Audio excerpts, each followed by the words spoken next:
Welcome to the All of Christ for All of Life podcast, where we equip men and women to be faithful in every aspect of life. This week, you will hear the opening sections of Rebekah Merkle's Even Exile. Introduction: The Freedom of Limits. You and I have been born into a world that's at war with boundaries. People are kicking over fences and knocking over barricades as far as the eye can see. Sometimes they're knocking over pretend boundaries, and sometimes they're just pretending to knock over the permanent, immovable ones. But the one thing that is certain is that our generation here, in this moment, doesn't want to recognize any lines at all. We are a nation that has declared war on virtually all creational distinctives. But one area where the battle is especially hot right now is over the subject of gender. What began several centuries ago as a resentment of gender stereotypes has gradually but inexorably escalated to the point where our nation is now offended by the insulting restrictions offered to us by the very fact of gender itself. The Christians, meanwhile, have for 200 years played their role as the proverbial frog in the pot, and as I write this, the pot has very nearly reached boiling point, and we're not really sure how to get out of it now. In the last 12 months, Bruce Jenner has started calling himself a woman publicly, and no one is allowed to argue. Even Siri will correct me if I ask about Bruce Jenner. Replies will now only be offered about Caitlyn Jenner. And Glamour magazine has named him Woman of the Year. Incidentally, how hilariously insulting is that to all women everywhere? Glamour has declared that a middle-aged white man who has been pretending to be a woman for a grand total of 1 year is already doing it better than all the rest of us. Of course, the science of the situation is completely set aside in these cases. Let's just run a little thought experiment. Let's say an archaeologist 1,000 years down the road finds Bruce's skeleton. Will he conclude that these are the bones of a man or a woman? If they test his DNA, will they find that he is a man or a woman? The answer is patently obvious. God made him a man, and a man he still is. The only thing he's managed to accomplish is that he has badly decoupaged himself. But of course, no one is allowed to say that. Admit it, you're furtively looking over your shoulder right now to see if you're in trouble for even reading what I just said. We're all supposed to go along quietly and pretend that Bruce actually managed to change himself from a man to a woman, when of course he did nothing of the kind. In my own state, all the school districts have determined that any boy who feels like a girl may use the girls' locker rooms. Nationally, people are yelling for the boycott of entire states because of the shockingly insensitive men and women signs on the doors of the restrooms. The Supreme Court has solemnly climbed up onto its soapbox and announced with a very serious face that marriage no longer has anything to do with gender. Boundaries everywhere are under a full-scale assault. People don't want to be bound by their race, by their gender, by anything at all, really. They want to be free to soar, untrammeled, through a categoryless and restrictionless universe. But this obliterating of lines is not actually leading us into a light-filled utopian future.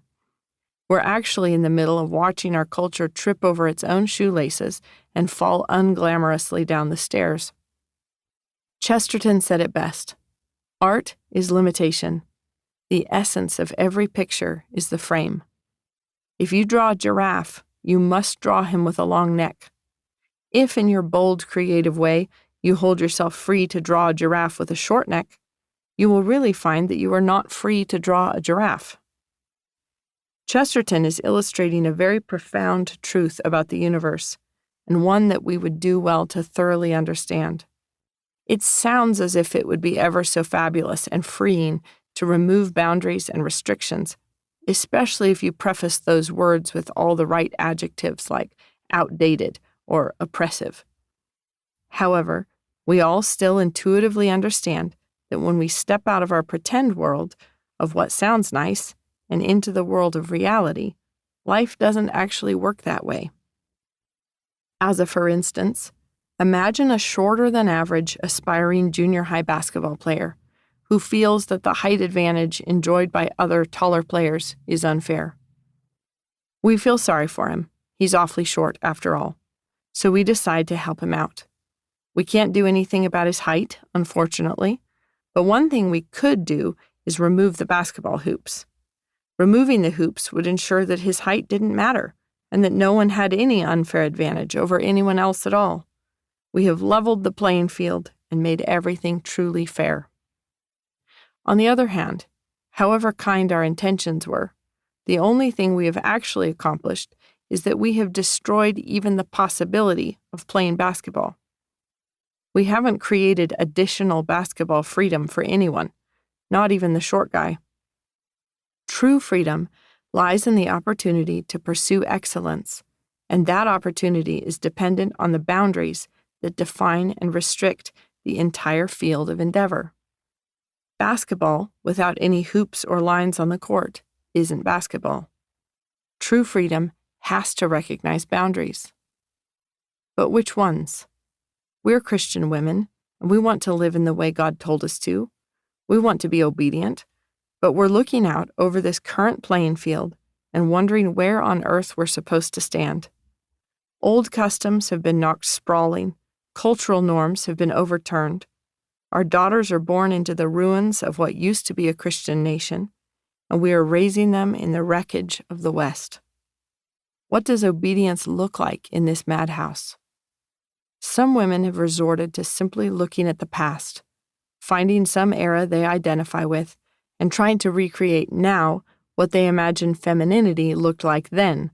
So they pick the era that most appeals to them, and they go with it.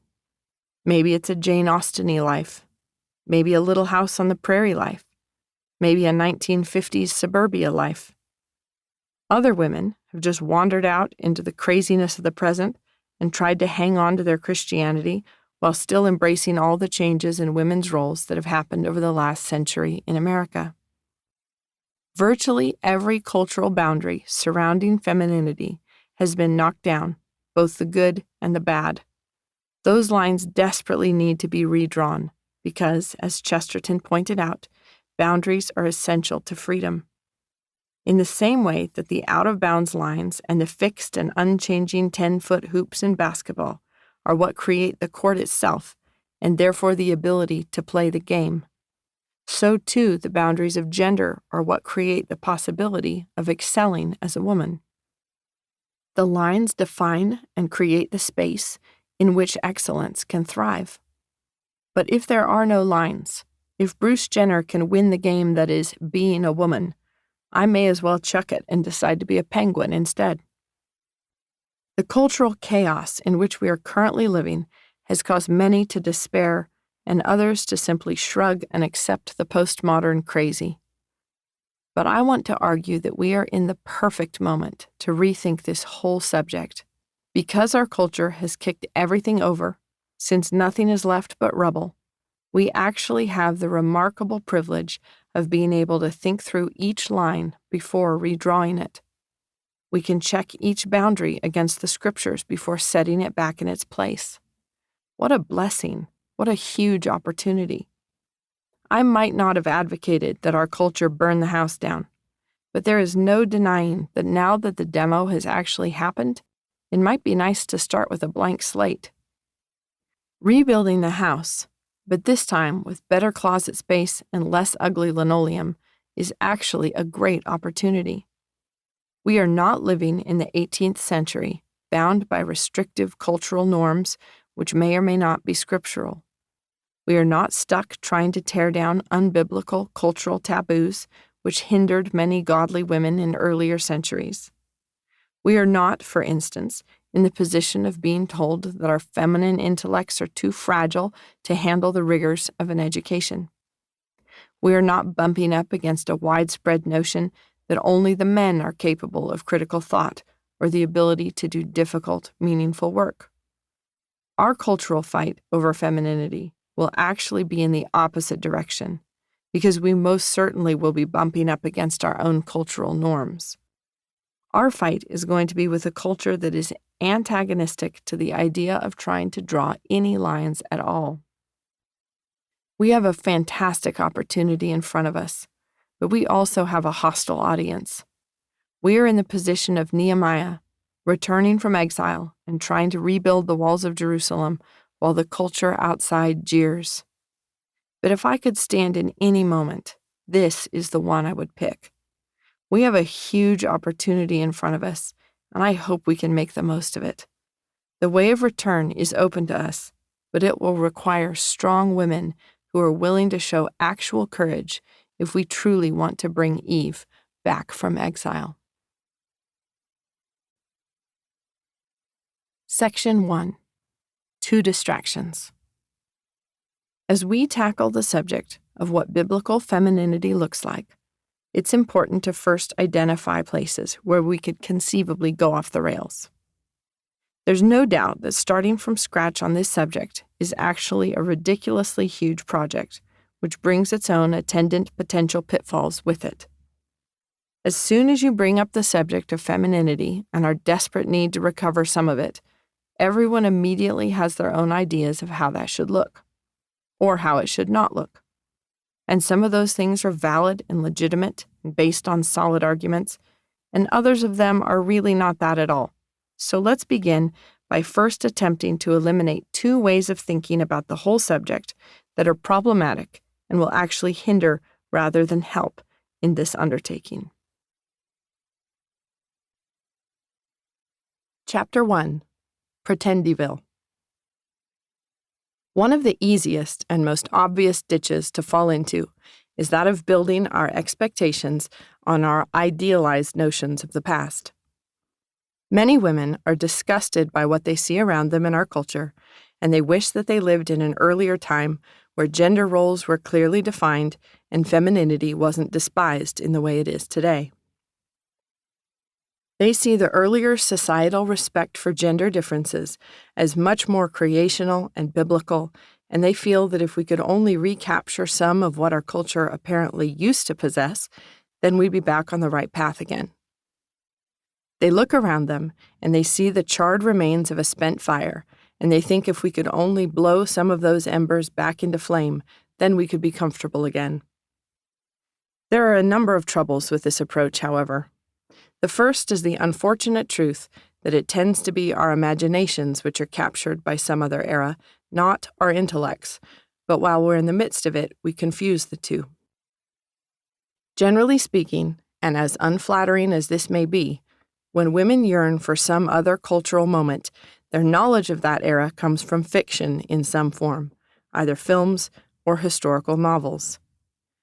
When they lose themselves in a story, they can almost believe that they too live in a world where women were expected to behave like women, where the outfits were ever so much better than they are now, and where a wide gulf separated expectations for the men and expectations for the women.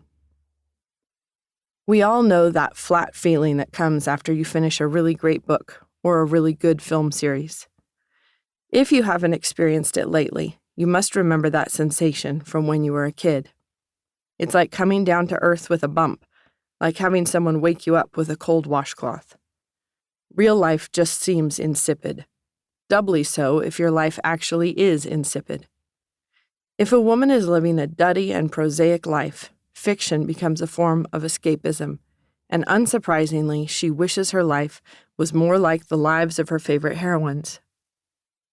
This can get all tangled up with her belief that our culture has lost something important and biblical, and all the categories in her head can get blurred and muddied. The argument goes something like this. The Bible has expectations for gender roles. Our culture doesn't. Earlier cultures did have expectations for gender roles, as witness all the books in my Goodreads account. Therefore, those earlier cultures were biblical. As a logical argument, this is flawed on a number of levels, but again, it is the imagination and not the intellect that is driving this particular train. These women tend to snatch at vestiges of some earlier era and try wistfully to recreate something of that culture within the walls of their own home or on the boards of their Pinterest account. This is not only understandable, it can also sometimes be sweet and endearing. But whether it's cute or whether it's dorky, ultimately it's a dangerous distraction from our calling as women. This particular approach can take many different forms. It could show itself in organizing balls where the girls wear gloves and homemade dresses inspired by Pride and Prejudice. It could take the form of grocery shopping while wearing seamed stockings and hair in victory rolls. It might involve moving out into the country and learning to milk cows. It could become an obsession with colonial penmanship or an attempt to bring thee and thou back into vogue. In fact, it could be a collage of all of the above. None of these things, by the way, am I making up. I have met teenage sisters who wore ankle-length skirts only, who grew their hair out to their waists, and who brushed each other's hair 100 times every night before bed, their personal, home-brewed version of Little House on the Prairie. I've bumped into the thee and thou girls. I've spoken with the victory roll-wearing housewives, and I've met the Jane Austen theme ball organizers. There are a few things that are noticeable about this phenomenon. The first obvious takeaway is that there is a widespread yearning among conservative Christians for a cultural expression of femininity. This is a common enough feature of conservative circles that we can at least say that much. The second obvious thing is that very often the decision about which culture is worth recapturing is based entirely on the outfits and surrounding aesthetics. I know that seems embarrassing, but I'm afraid it's just the plain truth. Some women love the Scarlett O'Hara dresses, and they like the pillars on the plantation houses, and the accent is adorable, and mint juleps just look so fun. Others are drawn towards the plucky pioneer look, the windswept prairie, and living off the land. Still more have their imaginations captured by the complicated etiquette of Regency England and the stunning landscape of the Cotswolds. The decision about which culture to emulate ends up not being based on definite knowledge of which culture was the most biblical. It really comes down to what houses and dresses are the most appealing. The sad conclusion, in the end, is that this entire phenomenon is escapist rather than principled, and is driven by wishful thinking rather than hard-headed conviction. The whole approach is just terribly problematic. It's retreatist, it's unprincipled, it's ineffective, and it's ignorant. Why ignorant? Honestly, the women who wish they could recapture a particular moment from history usually know very little about the actual history. Their knowledge is most often based on fiction. Fiction. A miniseries or a set of novels does not an accurate historical picture make. A little bit of research into Regency England would show us that, despite the fact that the dresses may have been cute, the society was actually horrifically corrupt. Yes, the BBC Pride and Prejudice series just seems so wholesome and proper and upstanding that it may be hard to believe, but if you just take a moment to research the life of Lord Byron, a flagrantly immoral, bisexual, incestuous, and nonetheless greatly admired celebrity during Jane Austen's life, or the goings-ons of the Prince Regent and his compadres during the time that she was writing her books, you would very soon discover that the Kardashians have nothing on these people. An attempt to recreate that society, especially based on the cockeyed notion that it was a godly society, would be utterly nonsensical. And, truth be told, I think that often the women who fall into this particular hobby actually know that they aren't really going to transform our culture this way. I think they know it's escapist. It's just more comfortable to create a pretend world, cozily tucked away from the scariness of the real world, the one that contains an awful lot of sin and ugliness. Sometimes there's fear mixed in there as well. A belief that perhaps we could shield our children or our husbands from the temptations and atrocities of our society by attempting to create a home in some distant imaginary place where everyone behaves themselves and speaks politely and drinks tea. But God hasn't called us to run away from the world. On the contrary, in 1 Corinthians 5:10, Paul explicitly says that he doesn't expect us to live our lives without ever coming into contact with the paganism that surrounds us. I wrote to you in my epistle not to keep company with sexually immoral people, yet I certainly did not mean with the sexually immoral people of this world, or with the covetous, or extortioners, or idolaters, since then you would need to go out of the world. Paul expects the Christians to live in such a way that there is a marked difference between their lifestyle and that of the surrounding unbelievers, but he certainly assumes that they would be living distinctively in the midst of surrounding ungodliness. He doesn't want us to run away from the world. He actually expects us to charge at the world, to change the world. The last instructions that Christ gave to his church before he ascended into heaven were to go and baptize the nations. Those are our marching orders. We're not supposed to baptize a few people from every nation. We're supposed to baptize the nations. That involves winning entire cultures over to Christ, not just a few individual hearts. Christ expects his church to launch a full-scale assault on the world. Think of Christ's promise to Peter in Matthew 16:18. And I tell you, you are Peter, and on this rock I will build my church, and the gates of hell shall not prevail against it. If you think about that for a second, there's something very key that sometimes escapes people's notice. What are gates for? Are they offensive weapons or defensive? If Christ is promising that the gates of hell shall not prevail against the church, what does that imply about the actions and position of the church? Right.